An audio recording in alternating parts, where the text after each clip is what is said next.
शिवासादि गौर भक्त वृंदा। हरे कृष्णा कृष्ण कृष्णा हरे हरे, हरे राम राम राम हरे हरे। हरे कृष्णा। हरे कृष्ण माता जी, दंडवत प्रणाम। प्रणाम। Thank you so much everybody आज का सेशन ज्वाइन करने के लिए। तो जैसे कि आज का हमारा सेशन है नरसिंह भगवान पे, तो सबको पता है कि आज हमने ये सेशन क्यों रखा? माता जी क्यों? माता जी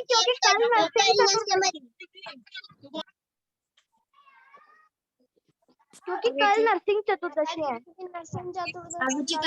नरसिंह चतुर्दशी है। कल थैंक यू सो मच कि कल नरसिंह चतुर्दशी मीन्स जिस दिन नरसिंह भगवान प्रकट हुए थे। जैसा कि हम सबको पता है कि जो नरसिंह भगवान है, भगवान विष्णु के जितने 10 अवतार हुए हैं भगवान के, है ना, हमने किए थे ना 10 अवतार। कौन कौन से अवतार भगवान के हैं? तो उसमें से जो चौथे अवतार भगवान के थे नरसिंह देव। सभी को वॉइस क्लियर आ रही है? यस माता जी। ठीक है, तो भगवान के चौथे जो अवतार थे वो थे नरसिंह देव भगवान। तो नरसिंह देव भगवान वैसे तो भगवान भक्तों का उद्धार करने के लिए प्रकट होते हैं, है ना।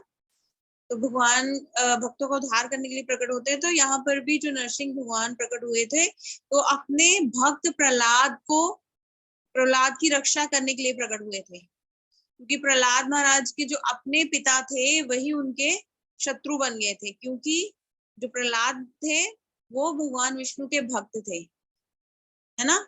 तो बट जो हिरण्यकशिपु था उनके पिताजी जो थे, प्रहलाद महाराज के पिताजी, वो उनके अपने आप को भगवान का शत्रु मानते थे। भगवान का कोई शत्रु नहीं होता, बट वो अपने आप को भगवान का शत्रु मानते थे कि भगवान मेरे शत्रु है, मैं भगवान का शत्रु हूँ, जबकि भगवान किसी के भी शत्रु नहीं होते। इवन कि भगवान हिरण्यकशिपु के भी शत्रु का भगवान ने नहीं शो करा कि मैं शत्रु हूँ।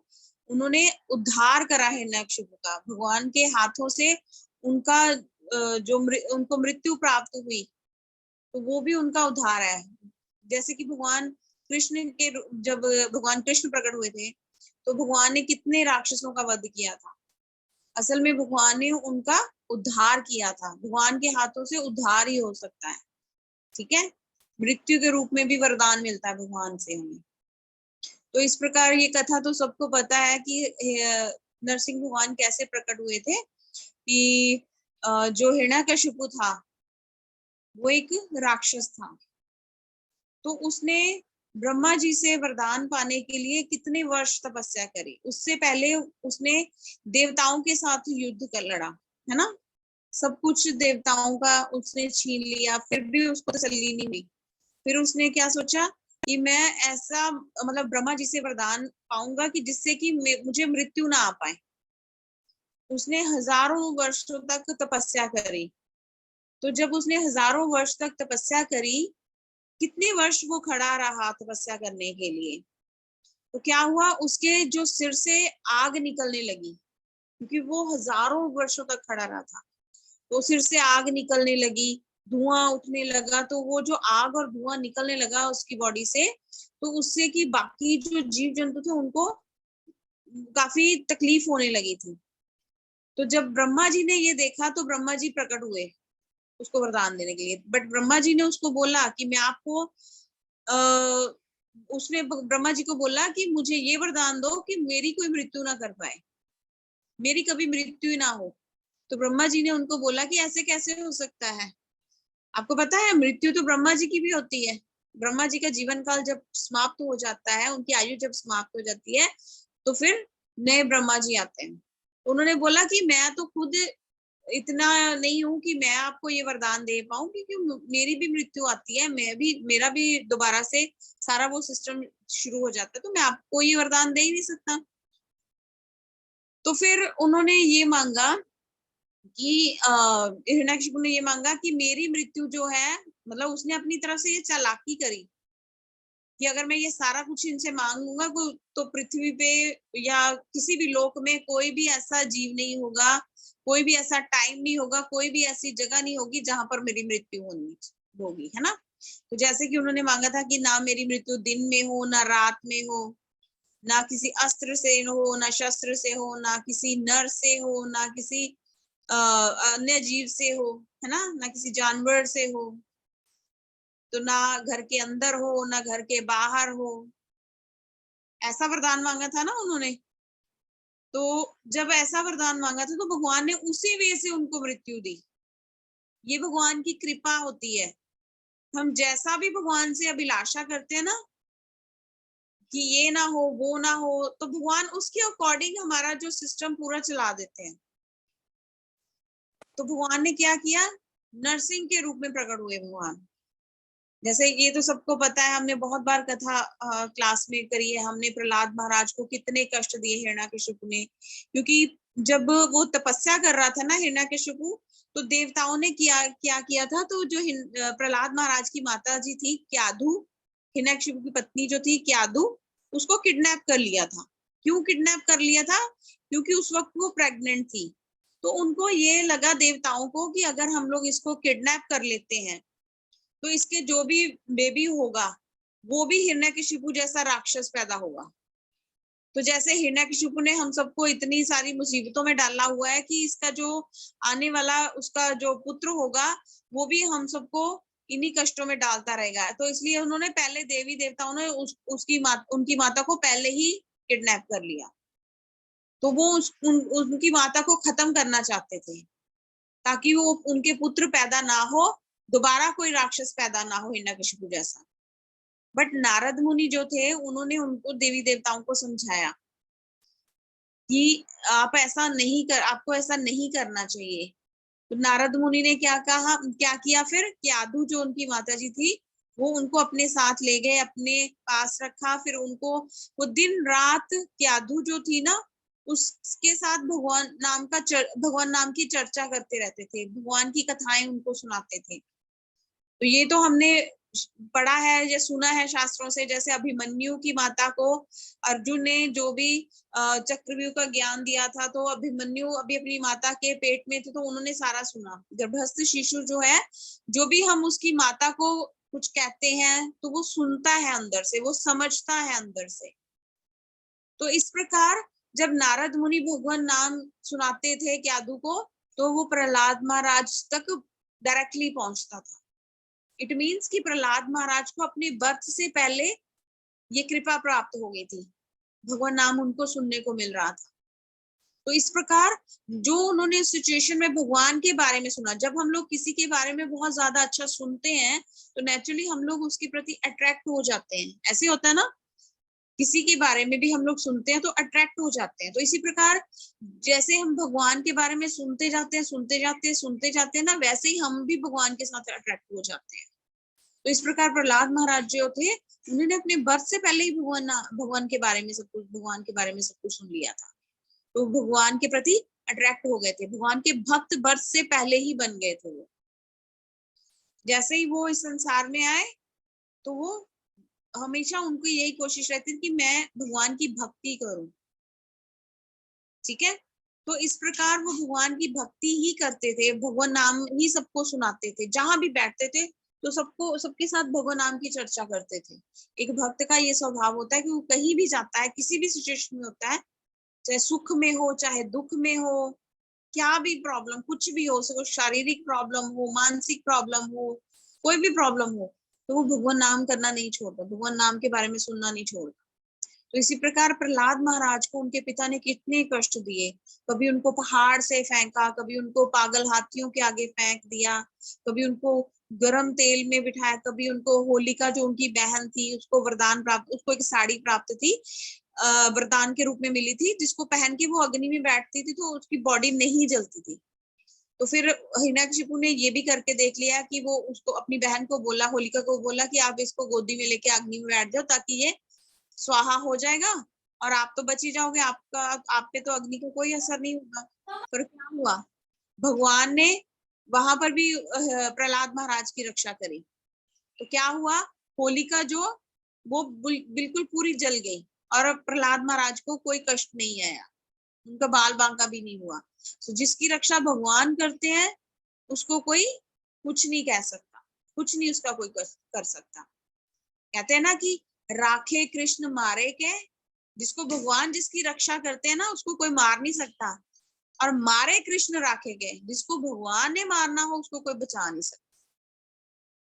जैसे कंस था तो उसने कितने अपने पहरेदार लगाए हुए थे, जेल में बंद करवा दिया कृष्ण के माता पिता को, है ना, देवकी वासुदेव को जेल में बंद करवा दिया, ताकि मैं जैसे ही बर्थ होता है तभी उनको खत्म कर दूं, इनके पुत्रों को खत्म कर दूं, जैसे ही मेरी मौत, जो कृष्ण है जैसे ही पैदा होंगे मैं उनको जन्म लेते ही खत्म कर दूं, है ना। तो भगवान है ना, वो लीला करते हैं अपनी, उनको सब पता है कि मैंने कैसे मैनेज करना है, कैसे मैंने इधर से उधर सब कुछ करना है। तो तब वहां भी क्या हुआ था, जिस दिन भगवान का बर्थ हुआ, भगवान का बर्थ नहीं, जिस दिन भगवान प्रकट हुए, भगवान का बर्थ नहीं है तो भगवान प्रकट होते हैं।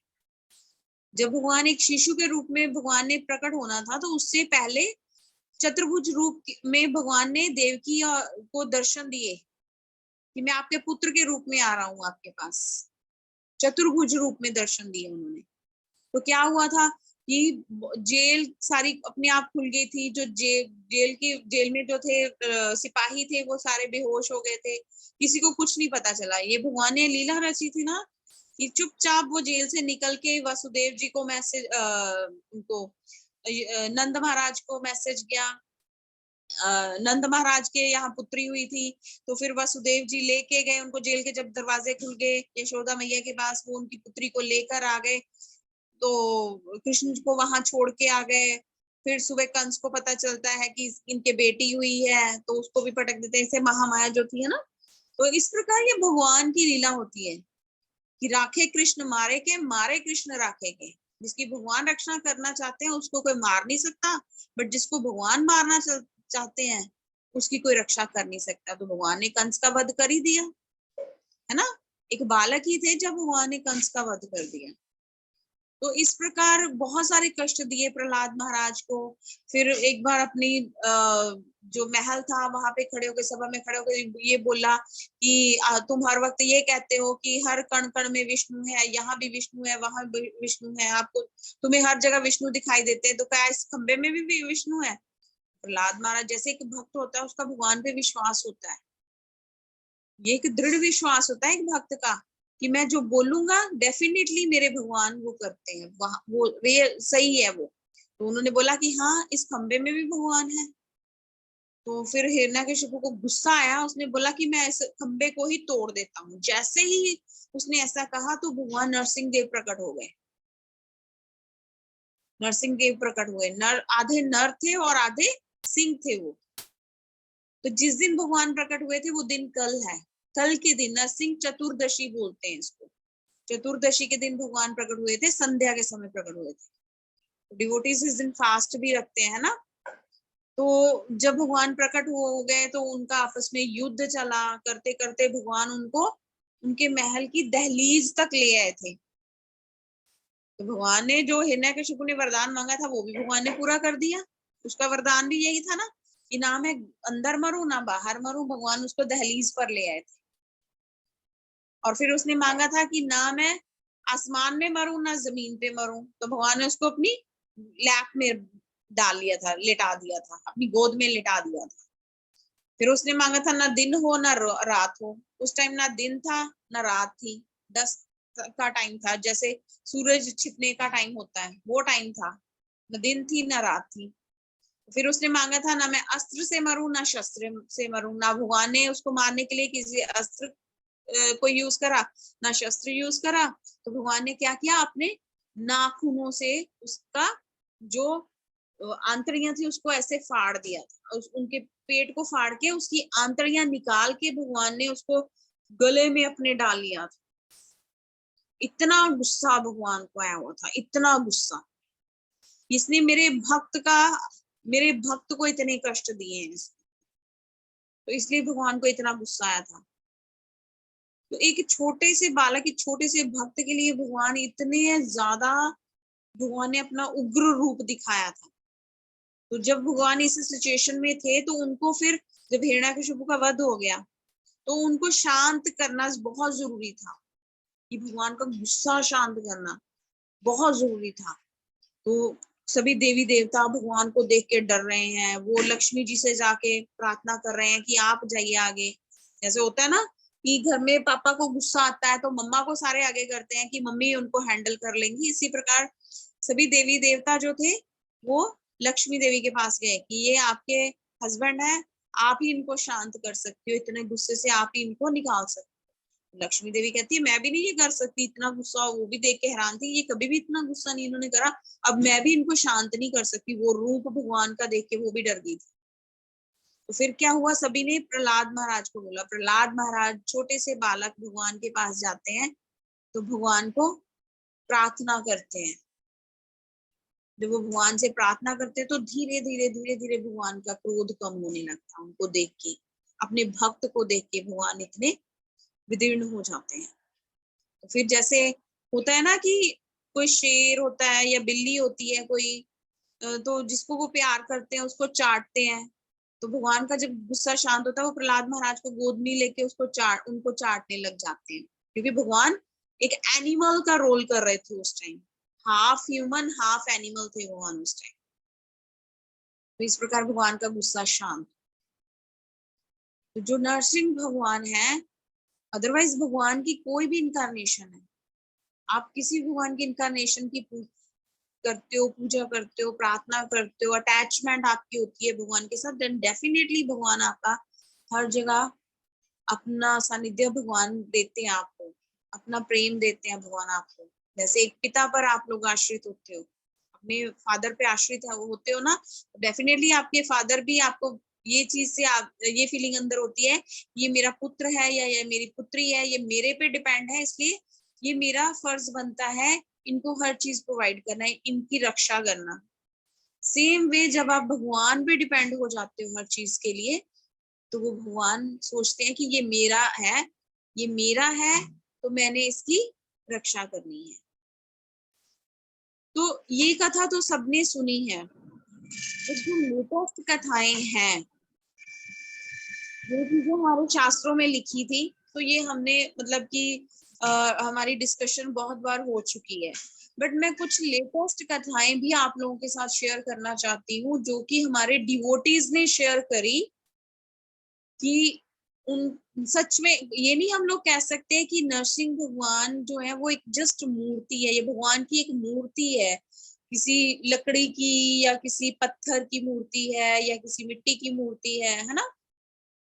जब आप भाव रखते हो भगवान के प्रति, देन डेफिनेटली वो भगवान भी इंटरचेंज करते हैं भाव। जिस वे से आप भगवान को प्रार्थना करते हो, भगवान के साथ रिलेशन रखते हो, तो डेफिनेटली उसी वे से भगवान इंटरेक्शन आपके साथ भगवान की होती है। तो मैं कुछ लेटेस्ट कथाएं आपके साथ शेयर करना चाहती हूँ, जैसे कि मायापुर टेम्पल। मायापुर कौन कौन गया है यहाँ पे? कोई गया है मायापुर? माता जी मैं गई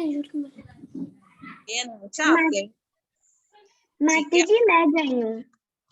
ओके, दुलारी भी गई है, थैंक यू। और कोई? माता जी मैं भी गया हूँ। सार्थक भी गई? जी मैं भी मार्च में गई थी। ओके, आप भी मार्च में गई थी। है? तो वहां पर भी आपने देखा होगा ना, नरसिंह देव भगवान के विग्रह देखे आपने वहां पे मायापुर में? यस माता जी। यस माता जी।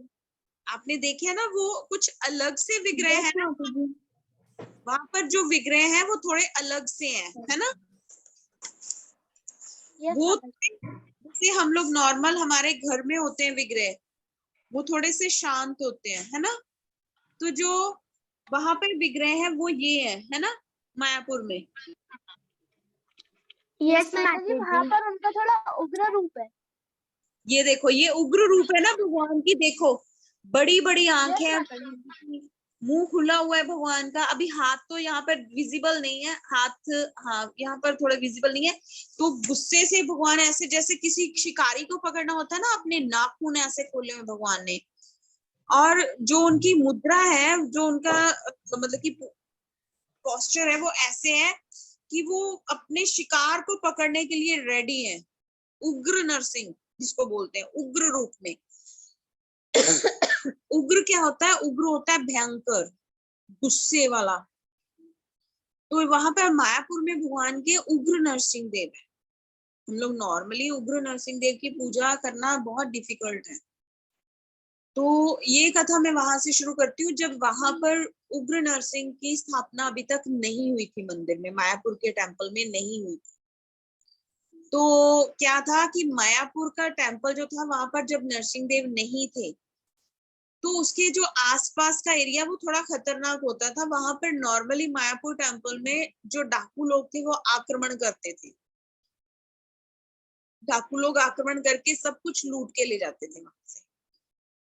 तो एक बार क्या हुआ कि जब वो आक्रमण करने के लिए आए डाकू लोग, तो उन्होंने क्या किया, वहां पर श्रील प्रभुपाद और श्रीमती राधा रानी, राधा माधव की डीटीज है ना वहां पे मायापुर में, श्रीमती राधा रानी और प्रभुपाद की जो डीटीज थी वो लेके जाने लगे थे अपने। तो डिवोटी तो ये कभी सहन नहीं कर पाते ना कि प्रभुपाद और जो राधा रानी है उनके डीटीज लेके जाए वो।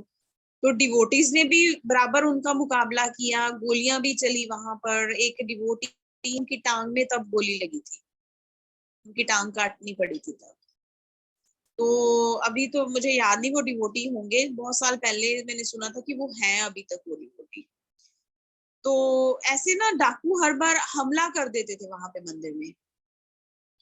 फिर वहां पर एक अधिकारी थे मंदिर के, तो उन्होंने ये बोला कि मुझे नाम नहीं याद आ रहा उनका, कि उन्होंने फिर कहा था कि हम लोग यहाँ पर नरसिंह देव जो हैं उनकी स्थापना करते हैं।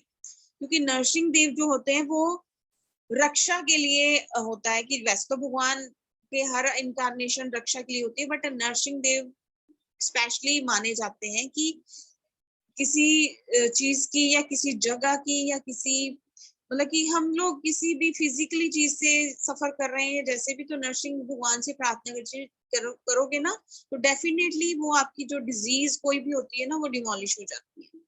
तो रक्षा करने के लिए जो है भगवान नरसिंह देव को माना गया है। तो वहां के जो थे मुझे नाम उनका भी नहीं याद आ रहा, एक मिनट। भवनंदा उनका नाम था, भवनानंद दास शायद, हाँ भवनानंद दास था। तो उन्होंने फिर सभी जो डिवोटीज थे उनको इकट्ठा करके उन्होंने बोला कि ऐसे तो रोज की रोज डाकू आते हैं और यहाँ पर हमला करते रहते हैं मंदिर में, कुछ लूटपाट करके चले जाते हैं, तो हमें इसके लिए कुछ करना चाहिए, हमें यहाँ पर नरसिंह देव जो है वो स्थापित करने चाहिए। ये जो डिवोटी है ना, ये आत्म तत्व अधिकारी इनका नाम है। जस्ट वेट, इनका नाम आत्म तत्व अधिकारी है। तो ये बता रहे हैं कथा। तो ये कह रहे हैं कि फिर हमने ये सलाह बनाई कि ठीक है हम लोग यहाँ पर नरसिंह देव भगवान है जो उनको स्थापित करेंगे। तो फिर वो कहते हैं कि मुझे बोला गया कि आप कैसे डीटीज यहाँ पे स्थापित होने चाहिए, आप उनका थोड़ा सा चित्र बना के हमें थोड़ा सा बता दो। तो उन्होंने ना फिर जो चित्र बनाया, जो आत्म तत्व अधिकारी है वो कहते हैं कि मैंने जो चित्र बनाया, उन्होंने फिर इसी वे का चित्र बनाया था। तो वो कहते हैं जब मैंने वो डिवोटीज को दिखाया चित्र, तो वो सभी कहते हैं कि हाँ हम लोग इनकी स्थापना यहाँ पे करते हैं। बट उसको बनाने के लिए, डीटीज को बनाने के लिए किसी स्थापति की क्या कहते हैं, जो डीटीज बनाते हैं उनकी शिल्पकार जो होते हैं वो उसकी ये जरूरत थी। तो फिर वो उन्होंने, वो साउथ में ज्यादा होते हैं, साउथ के लोग जो होते हैं वो डीटीज ज्यादा मतलब बनाने में एक्सपर्ट होते हैं। तो वो कहते हैं कि मैंने ना फिर साउथ में गया वहां पर कि मैंने ये बनवानी है, ये जो नरसिंह देव भगवान के विग्रह बनवाने में। तो कहते मैंने जाके उनसे बात करी, जो एक मूर्तिकार थे उनसे बात करी, तो वो कहते कि पहले वो मान गए, नहीं उन्होंने मना कर दिया। कहते इधर उधर भटकता रहा, कई जनों से मैंने बात करी कि मैंने ऐसे ऐसे डीटीज बनवाने हैं। तो कहते मुझे सबने मना कर दिया, जिनके पास मैं सबसे पहले बार गया था। तो फिर कहते मैं वापस आ गया, जब मुझे सबने मना कर दिया मैं वापस आ गया मंदिर में। आके मैंने बात करी कि ऐसे ऐसे मैं कई लोगों के पास गया हूँ, कई मूर्तिकारों के पास गया हूँ, मुझे किसी ने रिस्पॉन्स नहीं दिया। तो फिर सबने उनको बोला कि नहीं, आप एक बार फिर से कोशिश करके देखो कि ये तो जरूरी है। तो वो कहते फिर मैं दोबारा साउथ गया, वहां पर वो जो जिनसे मैंने सबसे पहले बात करी थी मूर्तिकार, मैं उनके पास गया, मैंने उनको रिक्वेस्ट करी, है ना। तो वो कहते जब मैंने उनको रिक्वेस्ट करी तो उन्होंने मुझे पहले तो मान गए वो। फिर वो कहते हैं मुझे लेके वो उन्होंने मुझे बोला कि मुझे 1 हफ्ते का टाइम चाहिए पहले, 1 हफ्ते का टाइम चाहिए कहते। फिर मैं वहीं पर रुका थोड़े दिनों के लिए। जब मैं दोबारा 1 हफ्ते के बाद गया कहते, तो वो मुझे लेके अपने गुरु के पास गए। तो कहते उनके गुरु ने साफ ही उनको मना कर दिया कि नहीं नहीं नहीं नहीं, आप नहीं बनाओगे, आप ये डीटीज नहीं बनाओगे, क्योंकि जिस वे की ये मूर्ति बोल रहे हैं, जिस वे का ये जो विग्रह बोल रहे हैं, दिखा रहे हैं जो आपको, ये विग्रह की सेवा करना इजी नहीं है, तो आप नहीं बनाओगे। उन्होंने फिर उनको किसी जगह का नाम भी बताया।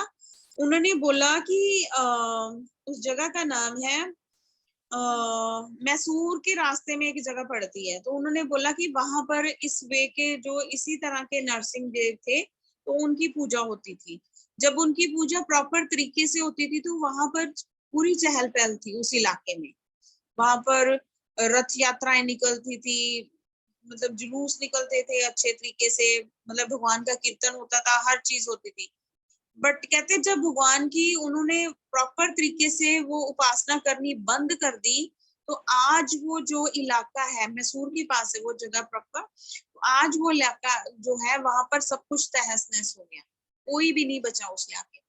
तो इसलिए ये बहुत खतरनाक है। इस प्रकार के जो नरसिंह देव की पूजा करना इजी नहीं है, कि अगर इन्होंने स्थापित कर लिए तो उसकी पूजा करना इजी नहीं है। अगर पूजा नहीं होगी तो जो डाकू नुकसान करते हैं उससे कई गुना नुकसान बाद में होने शुरू हो जाएंगे। उनके गुरु ने उनको मना कर दिया कि आप ये डिटीज नहीं बनाओगे। तो वो कहते हैं कि मुझे बड़ा अंदर से दुख हुआ कि फिर स्थापति जो था, स्थापति बोलते हैं जो मूर्तिकार होता है उसको स्थापति बोलते हैं, तो उसने फिर अपने गुरु को बोला कि बट ये लोग तो बहुत जिद पे अड़े हुए हैं कि हमने ऐसे ही बनवाने हैं, ये दोबारा जाके मेरे पास दोबारा आए, मायापुर जाके दोबारा मेरे पास आए कि हमने ऐसे डीटीज बनाने हैं। बट उनके गुरु ने उनको साफ ही मना कर दिया कि आप ऐसे नहीं बनाओगे, ठीक है, क्योंकि ये उग्र नरसिंह है। उग्र मीन्स भयंकर।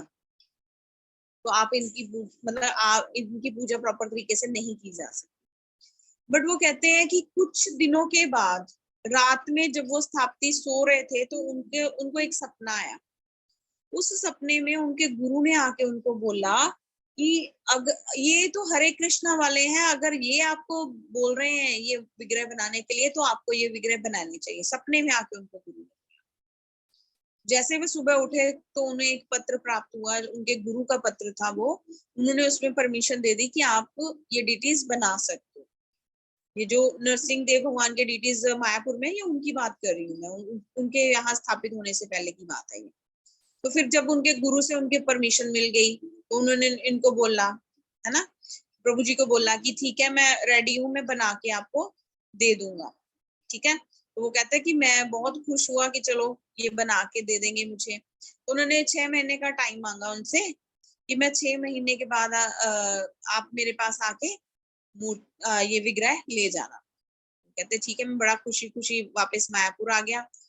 फिर कहते जब मैं मायापुर वापस आ गया, जब 6 महीने बीत गए, तो 6 महीने के बाद मैं दोबारा गया। तो मैं सबसे पहले मैं वो विग्रह लेने नहीं गया, मैं जो विग्रह के लिए पूजा अर्चना के लिए जो सामान चाहिए था, बर्तन प्रॉपर, पूजा की थाली, जो भी चाहिए होता भगवान की सेवा के लिए यूज होनी थी चीजें, मैंने वो सारी खरीदी। खरीदने के बाद कहते मैं लास्ट में जब उनके स्थापति के घर पे पहुंचा कि आज मैं विग्रह लेने के लिए आया हूँ। कहते कौन से विग्रह? तो कहता मैं फिर हैरान कि ये क्या हो गया, मैं तो पूरा मतलब कि 6 मंथ के बाद आपने मुझे बोला था आने के लिए, तो मैं आ गया हूँ 6 मंथ के बाद। तो वो कहते हैं कि किस विग्रह की बात करो, मैंने तो अभी शुरू भी नहीं करे वो बनाने के लिए। कहता बड़ा हैरान हुआ मैं। प्रभु जी कहते मैं बड़ा हैरान हुआ कि ये क्या, है ना। Just wait.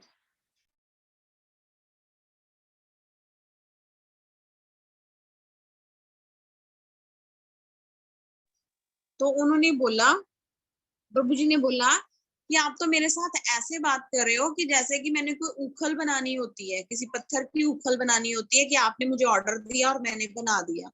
ये मैं एक विग्रह बनाने की बात कही मैंने आपको। जो विग्रह बनाते हैं हम लोग, उसके लिए जो स्पेशल पत्थर होता है उससे विग्रह बनाते हैं हम लोग। ये नहीं कि कोई भी पत्थर उठाया और उससे विग्रह बना दिए, ऐसा नहीं होता।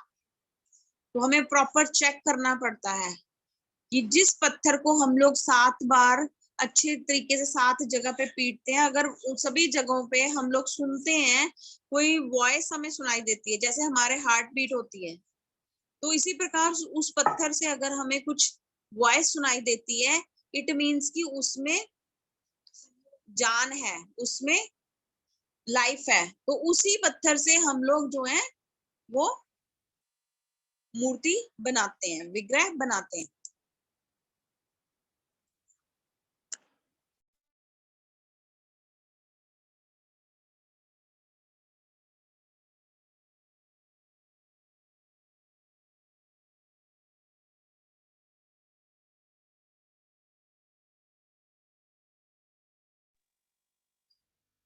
उन्होंने बोला कि ऐसे जब हम लोग 7 बार उस पे करते हैं, उसको बजाते हैं, कुछ पीट के देखते हैं, अगर 7 जगह पे हमें कुछ सुनाई देता है अंदर, फिर हम उसके विग्रह तैयार करते हैं।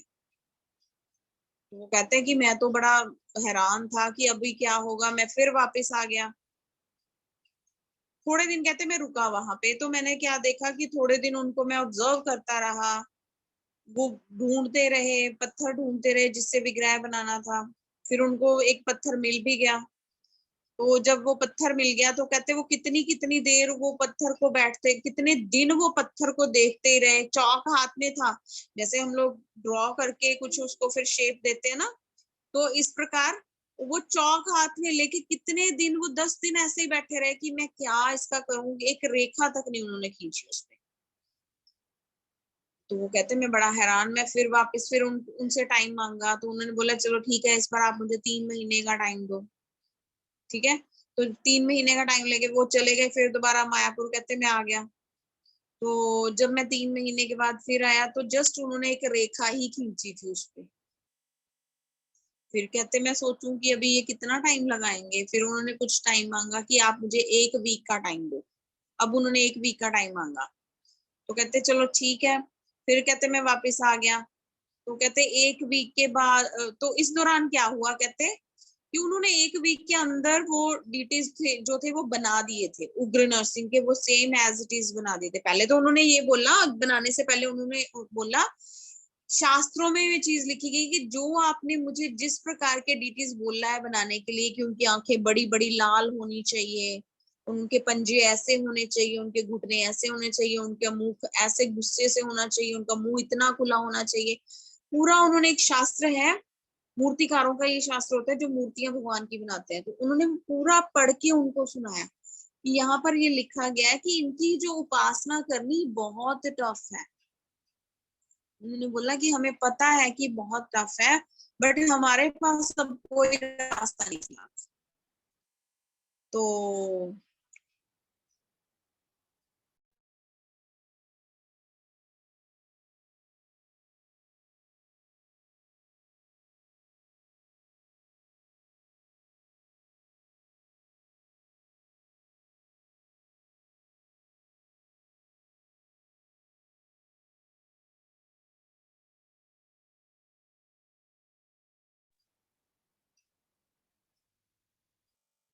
तो उन्होंने बोला कि जब मैं 1 हफ्ते के बाद गया हूँ, अभी मैं गया नहीं था, कहते तो उन्होंने 1 हफ्ते के अंदर अंदर वो डीटीज बना लिए हुए थे।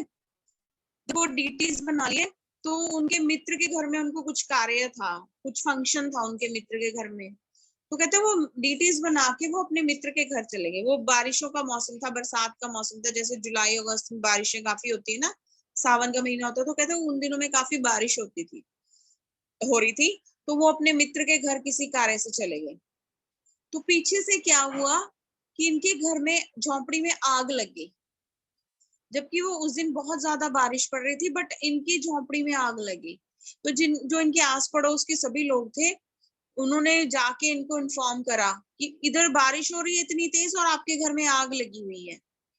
सी, तो अब उनके दिमाग में आया अरे ये मैंने क्या कर दिया, क्योंकि उन्होंने क्या किया था, ये जो स्थापती लोग होते हैं, मूर्तिकार लोग होते हैं ना, जो भगवान की डिटीज बनाते हैं, तो ये सारा फिनिशिंग उसकी कर देते हैं, डिटीज की, विग्रह की वो पूरी फिनिशिंग कर देते हैं, पूरा रेडी कर देते हैं, बट वो आंखों पे पट्टी बांध के रखते हैं कि जब तक कि जहां पर ये स्थापित करने होते हैं, वहां पर जब उनको स्थापित करते हैं, उनकी प्राण प्रतिष्ठा करने के पहले ही भगवान की वो आंखें खोलते हैं, वो तब प्राण प्रतिष्ठित करते हैं। तो वो कहते हैं बट उसने, स्थापति ने क्या किया था, वो डिटीज रेडी करने के बाद वो सब कुछ, उसने आंखें भी भगवान की खोल दी हुई थी और प्राण प्रतिष्ठित भी कर दिए थे। तो इसलिए भगवान को बहुत गुस्सा है, क्योंकि उनकी पूजा नहीं हो पा रही थी प्रॉपर तरीके से, वो छोड़ के अपने मित्र के घर चला गया था। तो इसलिए भगवान को गुस्सा आया, और ऊपर से बारिश पड़ रही है और उसके घर से धुएं, आग निकल रही है कितनी सारी, इतना गुस्सा आया भगवान को। तो उसको जब याद आया कि अरे ये इसलिए हुआ कि इतनी बारिश में भी मेरे घर से घर में इतनी आग लगी, तो मैंने जो ये डीटीज थे, ये बिल्कुल मैंने प्राण प्रतिष्ठित कर दिए थे और इनकी आंखें भी खोल दी थी। फिर उन्होंने, वो कहते हैं मुझे फटाफट से कॉल करी उन्होंने कि आप अपने डिटेल्स जो है वो लेके जाओ फटाफट से यहाँ से। ये 85 86 की बात है, 1985 86 की बात है। उन्होंने फिर फोन करा उनको कि आप फटाफट से ये डिटेल्स यहाँ से लेके जाओ।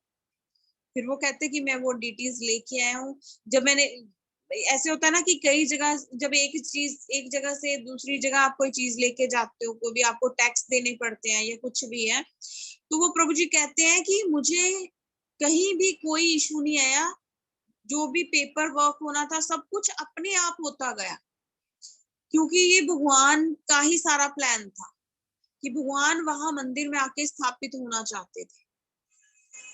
ये रियल स्टोरी है, ये कोई कहीं लिखी हुई नहीं मैं बता रही हूँ, ये उनका अपना एक्सपीरियंस प्रभु जी बता रहे हैं। तो कहते फिर हम लोग डीटीज को लेके आए, तो 2-3 दिन वो फंक्शन चला, 28 से लेके 30 जुलाई तक 1986 की बात है ये, जब मंदिर में स्थापित हुए थे नरसिंह भगवान, तब कहते जाके वहां मंदिर में स्थापित किए। तो इस प्रकार बहुत सारी कथाएं वहां, जो मायापुर के नरसिंह देव हैं, बहुत सारी कथाएं उनके साथ, मतलब डिवोटीज के एक्सपीरियंस है। एक आत्मरति नाम की माता जी थी, भगवान की बहुत अच्छी भक्त थी, वो थी रूस की थी शायद। तो वो उनके हस्बैंड थे, वो भी डिवोटी थे, उनकी बेटी भी डिवोटी थी भगवान की। तो वो कहती है कि वो मायापुर में रहते थे, फॉरेनर माता जी थी। वो कहते हैं कि मैं ऐसे दिन, मतलब सुबह शाम मंगला आरती पे जाती थी और संध्या आरती पे जाती थी, भगवान के विग्रह के दर्शन करती थी, भगवान से प्रे करती थी। तो कहते हैं ऐसे ही ना, मैं एक बार भगवान के आगे खड़ी थी, तो भगवान से प्रार्थना कर रही थी। तो कहते मुझे ना पीछे से एक आवाज सुनाई दी कि मुझे मेरी आंखें वापस चाहिए। कहते मुझे लगा कि मेरा वहम है, मैंने पीछे मुड़ के देखा तो कोई भी नहीं था। कहते फिर मैं थोड़ा दूसरी साइड मंदिर में चली गई, फिर मुझे वो आवाज सुनाई दी कि मुझे मेरी आंखें वापस चाहिए। कहते मैं थोड़ा सा घबरा गई कि ये क्या प्रॉब्लम है, क्या इशू है ये। तो कहते फिर मैं घर आ गई, तो घर आती हूँ तो कहते मैंने घर आके मेरी अपनी आंखें कहते थोड़ी खराब होनी शुरू हो गई थी। तो जैसे हुआ, कहते नेक्स्ट मॉर्निंग मैं फिर गई हूँ मंदिर में, मंगल आरती पे गई हूँ, फिर मुझे वो आवाज सुनाई दी कि मुझे मेरी आंखें वापस चाहिए। तो कहते वहां पर पंकज आंद्रे और जना निवास प्रभु तो सबने सुने होंगे, वहां पर जो डीटीज की सेवा करते हैं, नरसिंह भगवान की सेवा करते हैं, प्रभुपाद के टाइम पे प्रभुपाद ने वो अपॉइंट करा था उनको सेवा करने के लिए। 1973 में वो इस्कॉन में आए थे, इंग्लैंड के थे वो, दोनों भाई ट्विंस थे। अभी जो पंकज आंद्री प्रभु थे, उन्होंने अपना शरीर त्याग दिया था, ये कोरोना का जब टाइम आया था तो उन्होंने तब अपना शरीर त्यागा था। तो वो प्रॉपर तरीके से भगवान की सेवा करते थे, मतलब उनका जो सेवा करने का वे था, हम लोग भी वो फॉलो नहीं कर पाते इतने अच्छे तरीके से, जितने अच्छे तरीके से वो भगवान की सेवा करते। तो उन्होंने एक बुक लिखी थी, उसमें पूरी अपनी रूटीन लिखी थी कैसे वो भगवान की सेवा करते। एंड देन क्या हुआ, वो माता जी कहती है, आत्मरति माता जी कहती है, देन नेक्स्ट मॉर्निंग मैं जब मंगल आरती पे गई तो मैंने अपना ये इशू पंकज आंद्री प्रभु को बताया कि प्रभु जी मेरे साथ मुझे ये सुनाई देता है, जब मैं मंदिर आती हूँ, यहाँ पर मैं खड़ी होती हूँ हॉल में, तो मुझे एक आवाज सुनाई देती है, गर्जना सी सुनाई देती है कि मुझे मेरी आंखें वापस चाहिए। और कहते कल से मेरी आंखों में एक प्रॉब्लम शुरू हो गई है कि मैं बहुत ज्यादा सफर कर रही हूँ अपनी आंखों की रोशनी की वजह से। तो उन्होंने फिर उनको बोला कि आप जना निवास प्रभु से बात कीजिए इस इशू के बारे में, क्या प्रॉब्लम है ये। उन्होंने, वो कहती माता जी, फिर मैंने उनसे बात करी कि प्रभु जी मुझे ऐसे ऐसे प्रॉब्लम आ रही है, मुझे एक आवाज सुनाई देती है और मेरी आंख, खुद की आंखों में कोई प्रॉब्लम है, मुझे कुछ समझ नहीं आता ये क्या है। बड़े हैरान होते हैं ये क्या चीज है। तो कहते चलो देखते हैं हम लोग। तो माता जी कहती है कि हफ्ता भर ऐसे ही बीत गया, मैं डेली मंदिर आती जाती थी, ऐसे भगवान के दर्शन करती थी, मुझे वो कंटिन्यूशन में वो आवाज सुनाई देती। तो कहते एक हफ्ता जब बीत गया ना, तो मुझे 2:30 बजे सुबह एकदम से मेरी आंख खुल गई। जब मेरी आंख खुली ना, तो कहते मैं बड़ी फ्रेश सी फील कर रही थी, मेरी आंखें बिल्कुल सही मेरे को लग रही थी कि मुझे अब कोई प्रॉब्लम नहीं है आंखों में। बिल्कुल कहते हैं 2:30 बजे रात को कोई उठता है तो बंदा कहता है कि नहीं मैं थोड़ा और सोऊं, कहते मैं अपने आप को बिल्कुल फ्रेश फील करा मैंने। कहते मैं इतनी खुश हुई कि अरे मेरी तो आंखें बिल्कुल सही होगी। तो कहते मैं नहाई धोई, जब किया अपना, फिर मैं मंगल आरती अटेंड करने गई, मायापुर टेम्पल में मंगल आरती अटेंड करी मैंने। फिर मुझे जाके, जब मंगल आरती समाप्त हो गई, तो पंकज आंद्री प्रभु ने मुझे आके पूछा कि माता जी आपकी आंखों का इशू अब खत्म हो गया। तो माता जी कहते मैं हैरान हो गई कि इनको कैसे पता। तो पंकज आंद्री प्रभु ने बोला कि हमने भगवान नरसिंह देव की आंखें जो है वो बदल दी हैं, वो भगवान की आवाज थी। फिर उन्होंने ये बताया माता जी को कि हमने ये डिस्कशन आपस में करी, तो ये था, ये एक भक्त बाहर से आए थे, तो उन्होंने जो नरसिंह भगवान की डीटीज हैं उन उसके लिए उन्होंने जो है येलो कलर के जेम जो होते हैं, स्टोन्स होते हैं ना, जैसे डायमंड होता है या कुछ है ना, उस प्रकार येलो कलर के जो स्टोन्स थे उसकी आंखें दी थी उन्होंने नरसिंह देव भगवान को लगाने के लिए। तो हमने वो ना चाहते हुए भी हमें लगानी पड़ी थी, क्योंकि वो भक्त की इच्छा थी। बट जो नरसिंह भगवान थे उनकी जो दूसरी आंखें थी, ओरिजिनल आंखें थी, वो थी रेड कलर की, तो भगवान को वो आंखें चाहिए थी। तो हमने वो येलो आंखें हटा के वो रेड लगा दी। तो अभी आप बिल्कुल सही हो ना? तो वो कहते हैं हाँ, अभी मुझे वो कोई सपना भी नहीं है। मतलब ये रियलिटी है, आत्मरति है माता जी का नाम, जिन्होंने ये अपनी मतलब कि बुक में लिखा, मेंशन किया हुआ है कि मेरा ये एक्सपीरियंस भगवान के साथ हुआ। ऐसे एक और माता जी हैं, उन्होंने भी शेयर करा अपना एक्सपीरियंस भगवान के साथ कि एक बार मैं मंदिर से घर जा रही थी, तो रास्ते में कहते मैंने मार्केट में देखा, सब्जी मार्केट थी, तो वहां पर देखा आम देखे मैंने, तो आम का अचार बिक रहा था, तो मेरे दिमाग में आया कि मैं भगवान के लिए ये लेके जाऊं। फिर कहते मैंने हाइजीन की वजह से थोड़ा कि ये भगवान को ऑफर करना चाहिए या नहीं करना चाहिए। कई बार ऐसा होता है ना कि हम मार्केट की चीजें हम लोग अवॉइड करते हैं कि हम लोग भगवान को ऑफर नहीं हमें करनी चाहिए। तो कहते मैंने ये इग्नोर करके मैं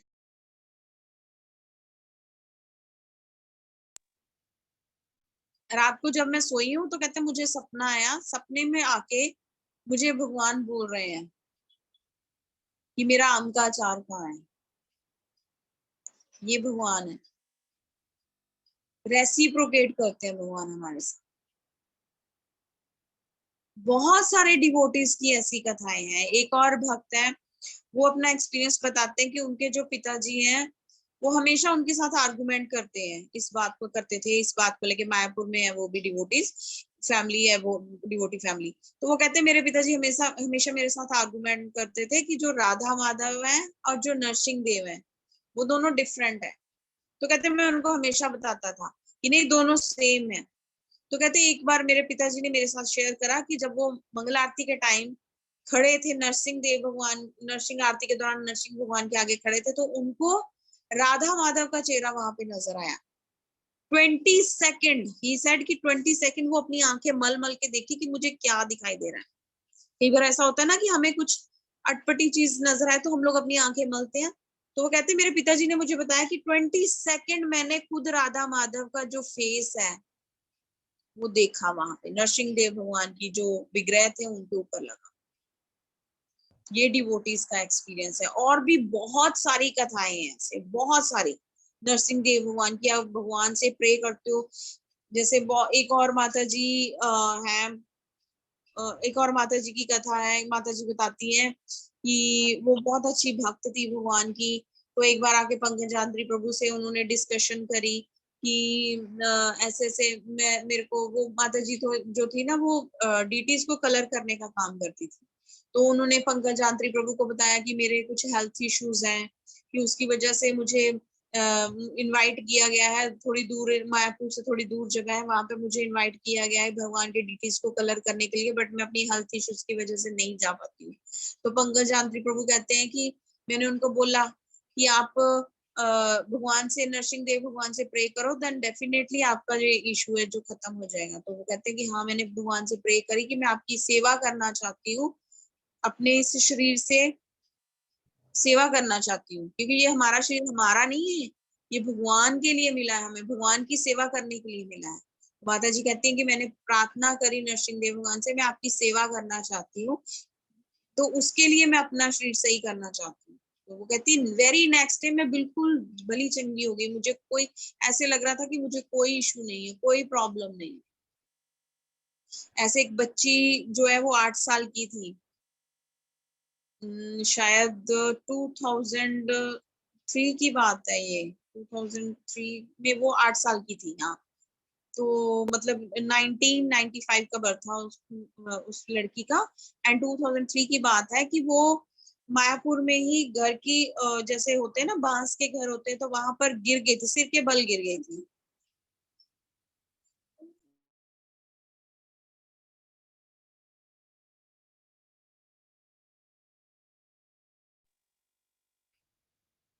तो वो सिर के बल गिर गई थी।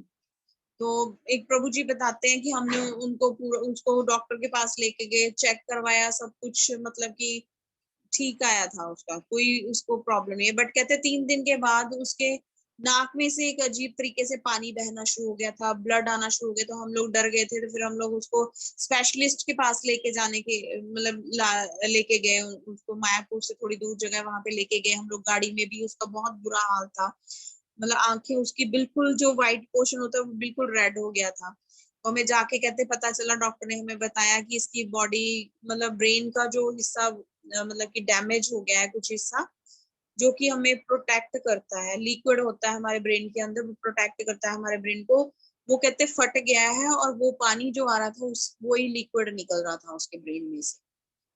तो कहते इधर फिर मैंने पंकजाद्री प्रभु से फोन पे बात करी कि प्रभु जी ऐसे ऐसे एक बच्ची है हमारे, मेरे रिलेटिव्स की ऐसे ऐसे हालत है उसकी, तो आप प्लीज नरसिंह भगवान से उसके लिए प्रे कीजिए।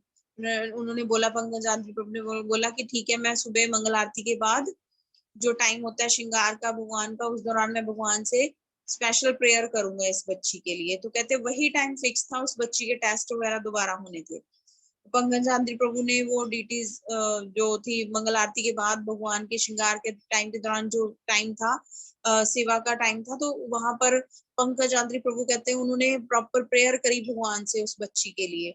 तो कहते वहां पर डॉक्टर्स ने जो टेस्ट लिए, तो वो जो ब्रेन का एक दिन पहले एक डॉक्टर बोल रहा था कि ये पूरा हिस्सा डैमेज हो गया है, ब्रेन का लिक्विड पूरा ब्रेन से बाहर आ रहा है, तो इसलिए वो ब्लड ब्लैक ब्लड निकल रहा था। वो कहते हर मतलब ब्रेन का पूरा टेस्ट उन्होंने करा, बिल्कुल हर चीज सही आई, कुछ भी नहीं था। तो वो बच्ची बहुत अच्छी डिवोटी है भगवान की, और उसने बच्ची ने अपनी दादी को बोला कि नेक्स्ट टाइम अगर मुझे कभी कोई प्रॉब्लम आती है तो इधर उधर डॉक्टर्स के पास नहीं भटकना, सीधे नरसिंह भगवान के पास जाके प्रार्थना कर। तो ये डिवोटीज का विश्वास होता है। भगवान ने सिर्फ प्रहलाद महाराज की रक्षा नहीं करी, भगवान जो है डिवोटीज को अपना एक्सपीरियंस मतलब डिवोटीज को अपने दर्शन दे के उनको गाइड करते हैं, ताकि हम लोग भगवान की सेवा से जुड़ पाए। हम लोग एक कदम बढ़ाते हैं तो भगवान 10 कदम हमारी तरफ बढ़ाते हैं। ठीक है, तो आज की कथा को हम लोग यहीं पर विश्राम देते हैं। किसी का कोई प्रश्न है आज की कथा, आज की क्लास से रिलेटेड? हरे कृष्णा। लो माता जी, मैं थोड़ा ढंग से नहीं बैठ सकता। हरे कृष्णा। यस, कोई प्रश्न नहीं है किसी का? नो माता जी। ठीक है, तो कल नरसिंह चतुर्दशी है, तो भगवान के लिए हमें फास्ट रखना है। ठीक है, और एक बार क्लास में हमने भगवान का स्पेशल ड्रिंक पणक्कम भी बनाया था ना? यस माता जी। किस किसने बनाया था पणक्कम जब हमने लास्ट ईयर क्लास करी थी नरसिंह चतुर्दशी पे? भगवान का फेवरेट ड्रिंक बनाया था हमने, याद है किसी? माता जी हम मेहुल और अनायशा ने नहीं बनाया है।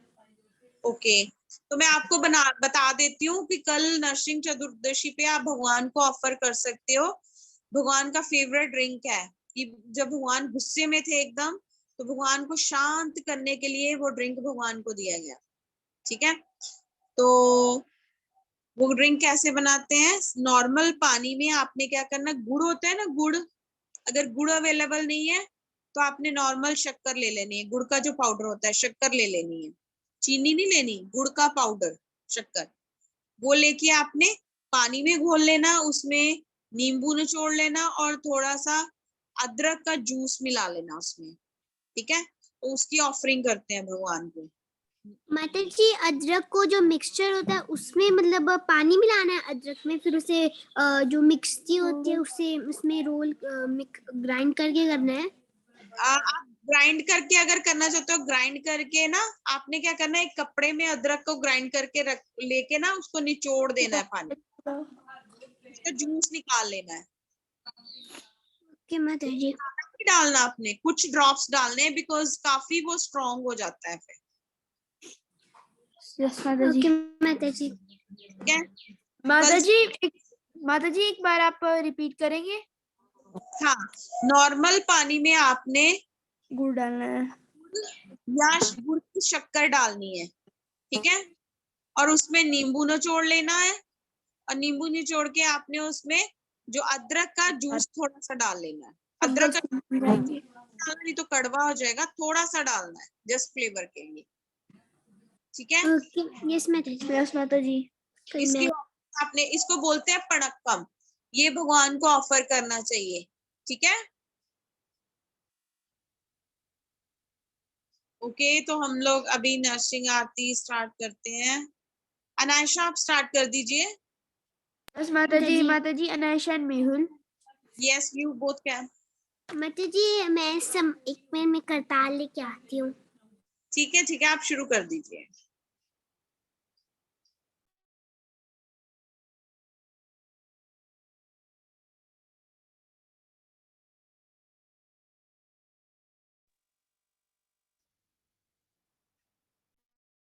हरे कृष्णा माता जी, can we start? Yes, you can. अभी दे तू भी ले ले मेरे को। माता जी now we can start. Hare Krishna माता जी। You can start.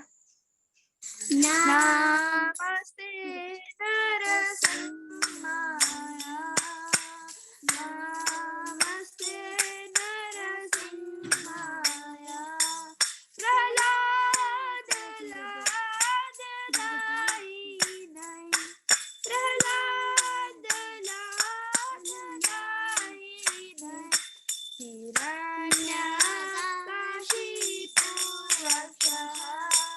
हिरण्यकाशिपुवक्षः,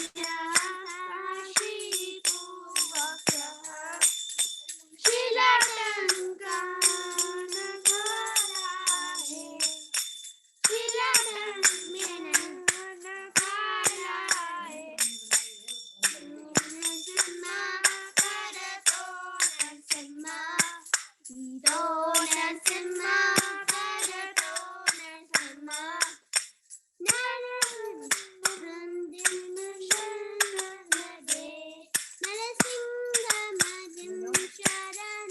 प्रपदे, ईदो नरसिंहा भरतो नरसिंहा, ईदो नरसिंहा भरतो नरसिंहा, यतो यतो यामि ततो नरसिंहा, यतो यतो यामि ततो नरसिंहा, बहे नरसिंहा हृदये नरसिंहा, बहे नरसिंहा हृदये नरसिंहा, नरसिंहमदिं शरणं प्रपदे, नरसिंहमदिं शरणं प्रपदे, तव कर कमल भरे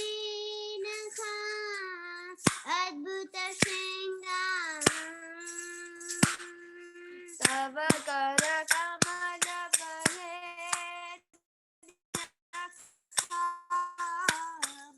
अद्भुत श्रृंगार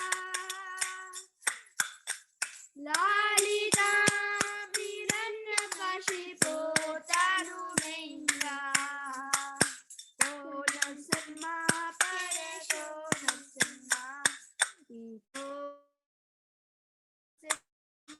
सिमरत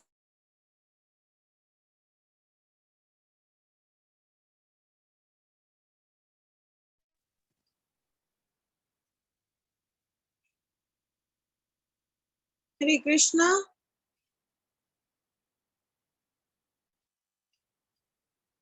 हरे कृष्णा।